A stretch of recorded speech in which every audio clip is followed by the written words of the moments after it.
Hare Krishna, Radhe Radhe. Welcome back to your channel. तो आज का अध्याय है चातुर्मास का सातवां अध्याय है ना। तो आज आपको मैं इसके बारे में बताती हूँ। कल हमने शंकर भगवान जी के विवाह और शालिग्राम जी का सुना था कि कैसे देवताओं ने पार्वती जी का अपराध कर दिया था। तो उन्होंने सबको शाप दिया कि आप मूर्ति रूप में पृथ्वी पर जन्म लोगे, परस्पर एक दूसरे के विरुद्ध आपकी पूजा आएगी। और विष्णु भगवान जी को भी कहा कि आप गंडकी जो ब्रह्मा जी की पुत्री है, अपार जल राशि वाली नदी में आप निवास करोगे और आप 24 आकारों में 24 रूपों में आपका शालिग्राम रूप में वहाँ पे प्राकट्य होएगा और वहाँ से आपकी पूजा आएगी शिला रूप में। इस प्रकार हमने सुना था। आज हम ये सुनेंगे कि इस अध्याय में शालिग्राम पूजन, द्वादशाक्षर मंत्र एवं राम नाम की महिमा क्या है। गालव जी कहते हैं, गंडकी नदी में भगवान विष्णु शालिग्राम रूप में प्रकट होते हैं और नर्मदा नदी में भगवान शिव नर्मदेश्वर रूप में उत्पन्न होते हैं। वे दोनों ही स्वयं प्रकट हैं, कृत्रिम नहीं।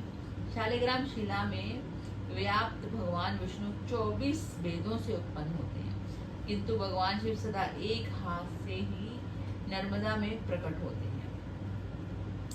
जहाँ गंडकी के जल में शालिग्राम शिला की उत्पत्ति होती है, वहाँ स्नान और जल पान करके मनुष्य ब्रह्म पद को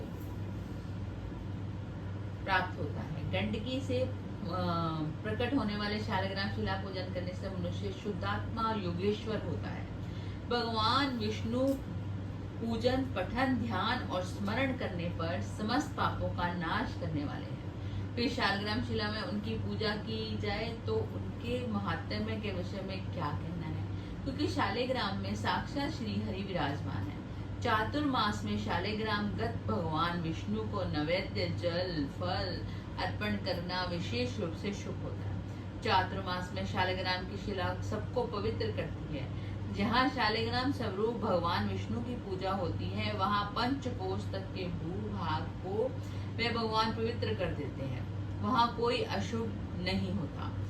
जहाँ लक्ष्मीपति भगवान शालिग्राम का पूजन होता है, वहाँ वह पूजन ही सबसे बड़ा सौभाग्य है, वही महान तप है और वही उत्तम मोक्ष है।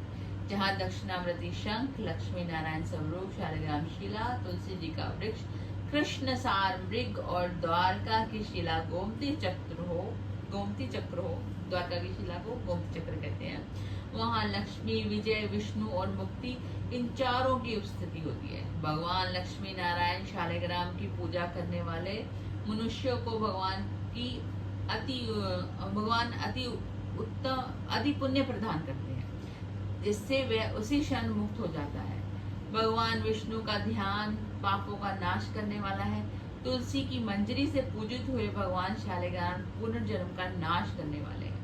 यह सब पापों से यत्न करके उन्हीं जगदीश्वर विष्णु का सेवन करना चाहिए। वह संपूर्ण संसार में व्याप्त होकर स्थित है।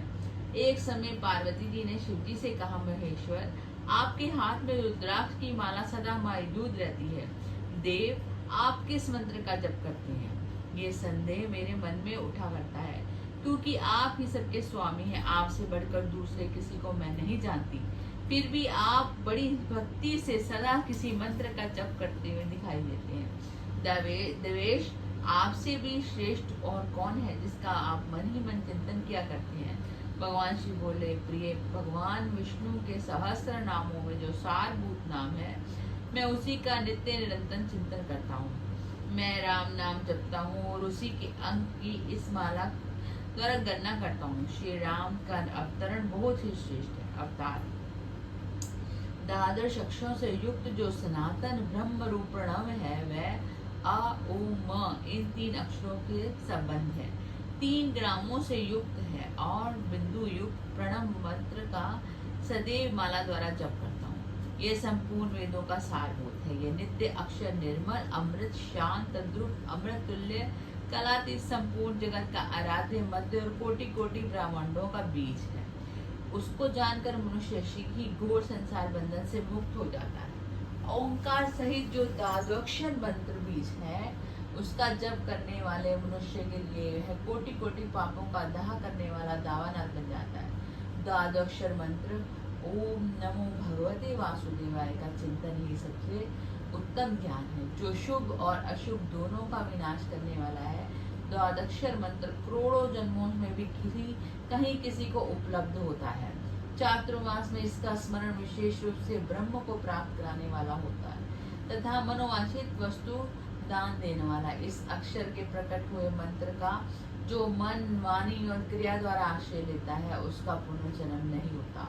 जो भगवान विष्णु की भक्ति में तत्पर हो उसके 12 मास संबंधी पाप हारी नामों का शालिग्राम शिला में न्यास करता है, जिसे प्रतिदिन द्वादशः यज्ञ का फल प्राप्त होता है। द्वादक्षर मंत्र के महात्म्य का सहस्त्रों जीवों से भी द्वारा भी वर्णन नहीं किया जा सकता। संसार में इसका जप, ध्यान और सत्वन करने पर यह महामंत्र सभी पापों का नाश करने वाला होता है, किंतु चातुर्मास में तो इसका यह महात्म्य विशेष रूप से बढ़ जाता है।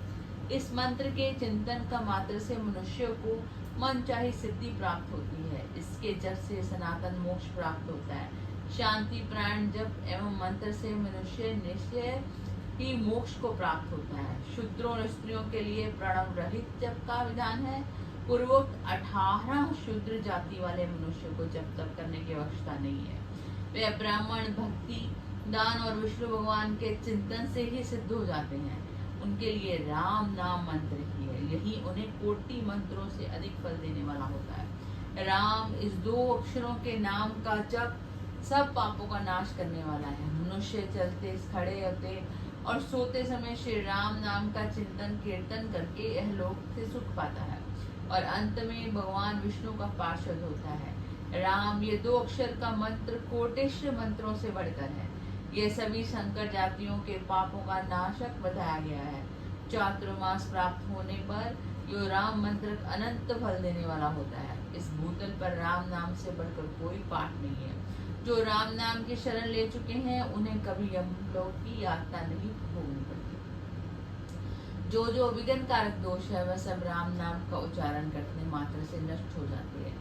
जो परमात्मा समस्त स्थावर जंगम प्राणियों में अंतर्यामी आत्मा रूप में रम रहा है उसे राम कहते हैं। राम यह मंत्र राज भय और तथा व्याधियों का नाश करने वाला है। ये युद्ध की जय देने वाला है और समस्त कार्यों में मनोरथों की सिद्धि करने वाला है। राम नाम को संपूर्ण तीर्थों का फल कहा गया है।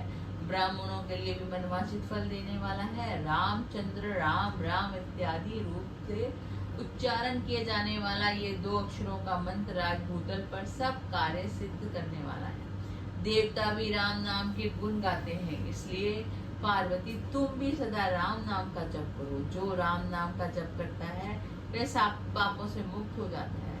राम नाम से ही सहस्त्र नामों का पुण्य होता है। विशेषतः चातुर्मास में इसका पुण्य 10 गुना बढ़ जाता है। राम नाम के उच्चारण से हीन जाति में उत्पन्न हुए लोगों को भी का महान पापी भस्म हो जाता है।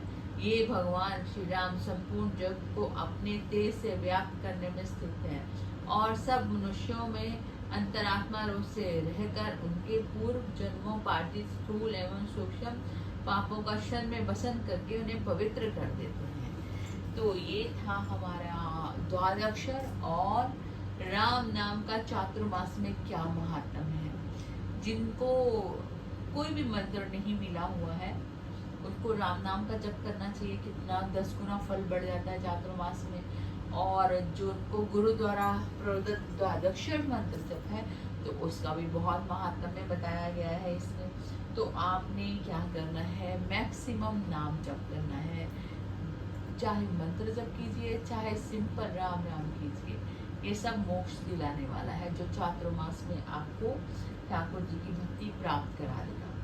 तो आप कृपया जरूर कीजिएगा और लाइक शेयर सब्सक्राइब कीजिएगा।